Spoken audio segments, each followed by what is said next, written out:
నమస్తే, నేను మీ ఎంవి నాయుడు. ఈరోజు విజయనగరం ప్రధాన చూద్దాం. అంత గుట్టుగానే ఆ బియ్యం ఎక్కడి నుంచి వచ్చాయి, అసలు దొంగలను వదిలేశారనే ఆరోపణలు, రేషన్ దుకాణాల్లో ఉండాల్సిన బియ్యం వ్యాపారుల దగ్గరికి ఎలా చేరాయి, డీలర్లు అధికారుల పాత్రపై అనుమానాలు, పేదలకు చేరాల్సిన బియ్యం కోళ్ళఫారాలకు మామిడి తోటలకు పెద్ద ఎత్తున తరలిపోయాయి. అది కూడా ప్రభుత్వ సరఫరా చేసిన నారసంచుల ద్వారానే. అంటే వీటిని తరలింపు వెనుక ఎవరో గుర్తు తెలియని పెద్ద హస్తమే ఉందనేది నిజం. అలాగే అధికారులు డీలర్ల పాత్రలు కూడా ఉంటుందని జన అభిప్రాయం. అయితే వీటిని పట్టుకున్న అధికారులు పెద్ద తిమింగళాలను వదిలేసి చిట్టు ఎలకలపై తమ వంతు చర్యలు తీసుకుంటారన్న వాదన వినిపిస్తుంది. అసలు ఈ తరలింపు గుట్టు విప్పాలంటే దీని వెనక ఉన్న పెద్ద తలకాయలను బయటికి లాగాలని ప్రజలు చూస్తూ ఉన్నారు. ఇక్కడ మనం చూస్తూ ఉన్నాం, కొండకిండం కోళ్ళ ఫారంలో నారసంలో పట్టుబడ్డ పీడిఎస్ బియ్యం మనం ఇక్కడ చూస్తూ ఉన్నాం. ప్రజా పంపిణీ వ్యవస్థ ద్వారా పేదలకు అందవలసిన పీడిఎస్ బియ్యం పెద్ద ఎత్తున పక్కదారి పట్టిన విషయం తెలిసిందే. ప్రతి నెల ప్రజలకు బియ్యం, పంచదార, నిత్యావసర వస్తువులు ప్రజలకు అందిస్తారు. సివిల్ సప్లై పరిధిలో ఉన్న ఎంఎల్ఎస్ పాయింట్స్ నుంచి రేషన్ దుకాణాలకు బియ్యం, పంచదార వాహనాల ద్వారా సరఫరా చేస్తారు. మే నెలాఖరు వరకు నిత్యావసర వస్తువులు ఎండిఏ వాహనాల ద్వారా ఇంటింటికి అందించేవారు. ఈ నెల 1వ తేదీ నుంచి రేషన్ దుకాణాల ద్వారా కూటమి ప్రభుత్వం ప్రజలకు నిత్యావసర వస్తువులను పంపిణీ చేస్తుంది. బొండపల్లి మండలంలోని పట్టుబడిన పీడిఎస్ బియ్యం మనం చూస్తున్నాం. పేదలకు అందించే బియ్యాన్ని కొంతమంది వ్యాపారులు పెద్ద ఎత్తున పక్కదారి పట్టించారు. ఈ సమాచారం అందుకున్న విజిలెన్స్ అధికారులు దాడి చేసి పట్టుకున్నారు. కొండంలోని కోళ్ళ ఫారంలో 106 క్వింటాలు పీడిఎస్ బియ్యం, కిందం ఆగ్రా మామిడి తోటలో 43 క్వింటాలు పీడిఎస్ బియ్యం పట్టుకున్నారు. ఇంత పెద్ద మొత్తంలో పీడిఎస్ బియ్యం ఎలా అక్కడికి తరలిపోయిందని అనుమానాస్పదంగా ఉంది. దీని వెనక ఎవరు ఉన్నారో తేల్చాల్సి ఉంది. అధికారులు డీలర్ల పాత్ర లేకుంటే జరిగే పని కాదని సర్వత్రా చర్చనీయాంశమైంది. డీలర్లు అధికారుల పాత్రపై అనుమానాలు. పీడిఎస్ బియ్యం అక్రమంగా తరలించే వ్యాపారులు నారసంచులు నేరుగా తరలించడం కుదరదు. రేషన్ డీలర్లు లేదా అధికారుల సహకారంతోనే పీడిఎస్ బియ్యాన్ని వ్యాపారులు తరలిస్తున్నారన్న ఆరోపణలు వినిపిస్తున్నాయి. వారి పాత్ర లేకపోతే బియ్యం వ్యాపారులు అంత దర్జాగా వీటిని తరలించేందుకు అనుమానాలు వ్యక్తం చేస్తూ ఉన్నట్టుగా తెలుస్తుంది. పీడిఎస్ బియ్యాన్ని పట్టుకున్న అధికారులు వాటిని తరలించే వ్యాపారులపై కేసులు నమోదు చేసి అసలు దొంగలు వదిలేస్తారన్న ఆరోపణలు వినిపిస్తూ ఉన్నాయి. బియ్యం వ్యాపారులకు పీడిఎస్ బియ్యాన్ని ఎవరు విక్రయించారు? రేషన్ డీలర్లు విక్రయించారా, లేదంటే ఎంఎల్ఎస్ పాయింట్ సరఫరా చేస్తున్న సమయంలో పక్కదారి పట్టించారా అనే దానిపై విచారణ చేపట్టాల్సి ఉండగా ఆ దిశగా విచారణ జరగడం లేదనే ఆరోపణలు వినిపిస్తూ ఉన్నాయి. రేషన్ షాపుల్లో ఉండాల్సిన బియ్యం అంత ధైర్యం ఎలా తరలించారనేది సర్వత్రా వినిపిస్తున్న ప్రశ్న. పీడిఎస్ బియ్యం తరలించే వ్యక్తులపై 6A కేసులతో పాటు క్రిమినల్ కేసులు పెట్టాం. పెద్ద ఎత్తున పీడిఎస్ బియ్యం పట్టుబాటుతో సీరియస్గా దీన్ని తీసుకున్నాం. బియ్యం ఎక్కడి నుంచి తరలించారనే దానిపై విచారణ చేయాలని పోలీసులు కోరామన్నట్టు జిల్లా పౌర సరఫరా అధికారి మధుసూదన్ రావు ఇక్కడ మనం చెప్తూ ఉన్నట్టుగా ఇక్కడ మనం చూస్తున్న బియ్యం ఎవరు తరలించారు అంత గుట్టుగానే జరిగిపోతుంది అని అంటూ ఇక్కడ ప్రధాన చూస్తున్నాం. ఆ బియ్యం ఎక్కడి నుంచి వచ్చాయి, పేదలకి అందవలసిన కేంద్ర రాష్ట్ర ప్రభుత్వాల నుంచి పేద మధ్యతరగతి బడుగు బలహీన మైనార్టీలకు ఇది రేషన్ అనేది చాలా ఇంపార్టెంట్ అనే విషయం. ఎందుకనంటే వీళ్ళు వేల రూపాయలు పెట్టుకొని 100 రూపాయలు పెట్టుకొని ఇక్కడ కార్పొరేటర్లు అన్నం తిన్నట్టుగా వీళ్ళు ఇక్కడ తినలేరు. ఎందుకంటే ఇక్కడ పేదవారు కాబట్టి పేదవారికి అందవలసిన బియ్యమే ఇలా రేషన్ డిపోల నుంచి డైరెక్ట్గా అధికారుల దృష్టితోని కలిపి కుమ్మక్కై ఇలాగా ప్రజాధనాన్ని ఇలా కుమ్మకలకు ఎవరు ఇక్కడ కుమ్మకాస్తూ ఉన్నారు, అసలు సామాన్యులపైన ఇలా దాడులు చేస్తూ ఉన్నారు. కానీ దీన్ని కొనుగోలు ఎవరు చేస్తూ ఉన్నారు, ఎవరు అమ్ముతూ ఉన్నారు అని అధికారులు అప్రమత్తం ఎందుకు అవడం లేదు. అధికారులే కుమ్మకైపోతున్నట్టుగా ఇక్కడ ప్రజలనేది పెదవిరుస్తున్నట్టుగా తెలుస్తూ ఉంది.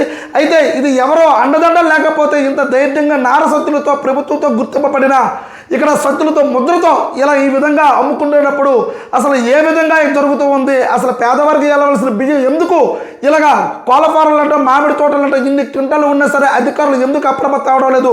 స్థానిక అధికారులకు తెలిసినా సరే చూసి చూడనట్టుగా ఎందుకు వెళ్ళిపోతున్నారు, ఎందుకు ఈ తాయిలాల గురించి ఆశపడుతున్నారు అని ప్రజలైతే మాత్రం చాలా వాపోతున్నట్టుగా ఇక్కడ మనకు తెలుస్తూ ఉంది. అలాగే విజయనగరంలోని ఒకసారి ప్రధాన చూద్దాం.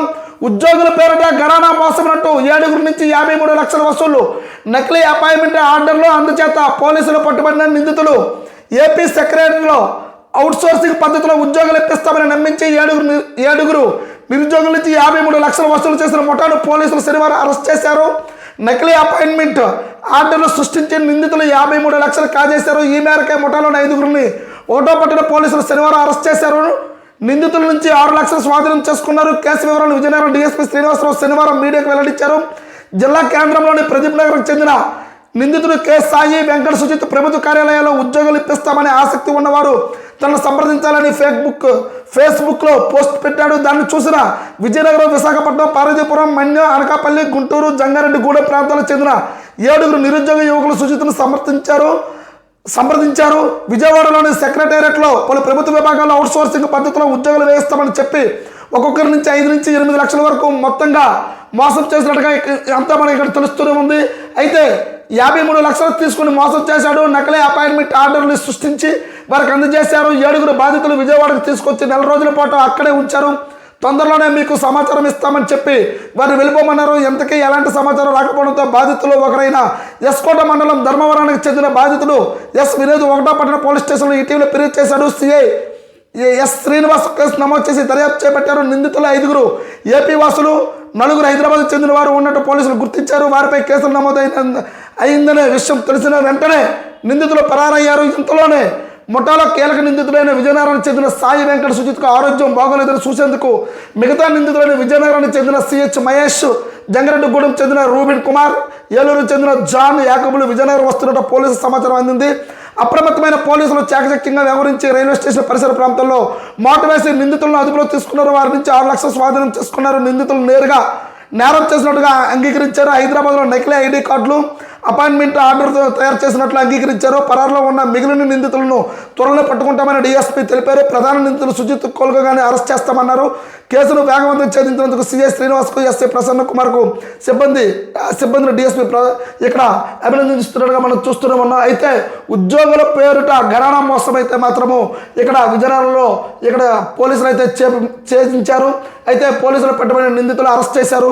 ఎప్పటికైతే మాత్రం చాలామంది నిరుద్యోగత పెరగడంతో ఇలాంటి నకిలీ వాళ్ళ ఒక మాటలను నమ్మి ఫేక్ ఆర్డర్లు, ఫేక్ ఐడి కార్డులు ఇవన్నీ తయారు చేసి లక్షల రూపాయల్లో ఉద్యోగం అంటే ప్రతి ఒక్కరు కూడా ఆశగా ఉంటుంది. కానీ ఇలాంటివి అయితే మాత్రం ఎవరు నమ్మవద్దు. ఎందుకంటే ప్రభుత్వం నేరుగా ఇప్పుడు అంతా కూడా ఇంత ఆన్లైన్ సిస్టమ్ వచ్చినప్పటికి కూడాను ఎప్పటికి కూడా ఎవరో ఇస్తారు ఉద్యోగం అనేది అంతా కూడా చాలా అబద్ధం. ఎందుకంటే ఇప్పుడు అంతా కూడాను మొత్తం ఆన్లైన్ సిస్టంలో ఉండేటప్పుడు ఇలాంటి నేరాలకు పాల్పడిన వారిని కఠినంగా చర్యలు తీసుకున్నట్టుగా మనకు తెలుస్తుంది. ఎవరు కూడా ఇలా మోసపోవద్దు అన్నట్టుగా మనము ఈ ప్రధాన విషయంలో మనం చూస్తూ ఉన్నాం. అలాగే విజయనగరంలోని బీసీ సంక్షేమ శాఖ బదిలీల అవకతవకలునంటూ నిబంధనలకు విరుద్ధంగా ఇష్టారాజ్యంగా బదిలీల ప్రక్రియ, బదిలీలో సీనియారిటీకి ప్రాధాన్యత ఇవ్వరా యంత్రాంగం, కమిటీ ఆధ్వర్యంలో బదిలీలు చేపట్టిన అధికారులు, బీసీ సంక్షేమ శాఖలో హాస్టల్ వెల్ఫేర్ ఆఫీసర్ బదిలీల ప్రక్రియను సంబంధించి అస్మదీయులకు ప్రాధాన్యం ఇస్తున్నట్లుగా నిబంధనలకు విరుద్ధంగా జిల్లా అధికారులు వ్యవహరిస్తున్నట్లు ఆరోపణలు వెలువెత్తూ ఉన్నాయి. బదిలీల ప్రక్రియలో భాగంగా సీనియారిటీ ప్రకారం చేపట్టాల్సిన ప్రక్రియను పక్కదో పట్టించి సీనియారిటీ తక్కువ ఉన్న వారికే అందరం ఎక్కించడంలో ఆ శాఖ అధికారులు కీలక పాత్ర పోషిస్తున్నారని గుసగుసలు వినిపిస్తూ ఉన్నాయి. సీనియారిటీలో 6, 7 స్థానంలో ఉన్నవారికి విజయనగరం హెడ్ క్వార్టర్లోనూ మరొకరు నెల్లిమర్లకు బదిలీ చేశారు. 2వ స్థానంలో ఉన్న హాస్టల్ వార్డుని గతంలో సాలూరు, చీపురుపల్లి, ఎస్కోట్లో పనిచేశారు. జిల్లా కేంద్రంలో పనిచేయలేదు. ఇదిలా ఉంటే గతంలో జిల్లా హెడ్ క్వార్టర్లో పనిచేసిన వారికి ఇప్పుడు సీనియర్లో చివరి స్థానంలో 6, 7 స్థానాలకు మరల జిల్లా కేంద్రానికి నెల్లిమర్లకు బదిలీ చేశారు. 2వ స్థానంలో స్పౌస్ సర్టిఫికేట్ జత చేసి ఉన్న హాస్టల్ వార్డుకు జిల్లా మారుమూల ప్రాంతానికి చిన్నమేరంగి బదిలీ చేయడంతో సర్వత్ర విమర్శలు వెలువెత్తూ ఉన్నాయి.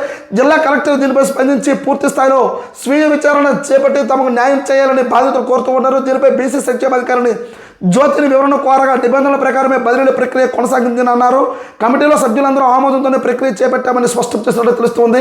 అయితే బీసీ సంక్షేమ శాఖల్లో అయితే మాత్రం బదిలీల్లో అవకతవకలు ఉన్నాయి. సీనియారిటీ బట్టి కాకుండా రికమెండేషన్ బట్టే జరిగినట్టుగా ఇక్కడ తెలుస్తూ ఉంది. దీన్ని కలెక్టర్పై కూడా స్పందించాలన్నట్టుగా ఇక్కడ బదిలీలపైన అయితే మాత్రం సర్వత్రా విమర్శలు గురిచేస్తున్నట్టుగా తెలుస్తూనే ఉంది. చూస్తూ ఉండండి ఎంఈ న్యూస్. నేను మీ ఎంఈ నాయుడు.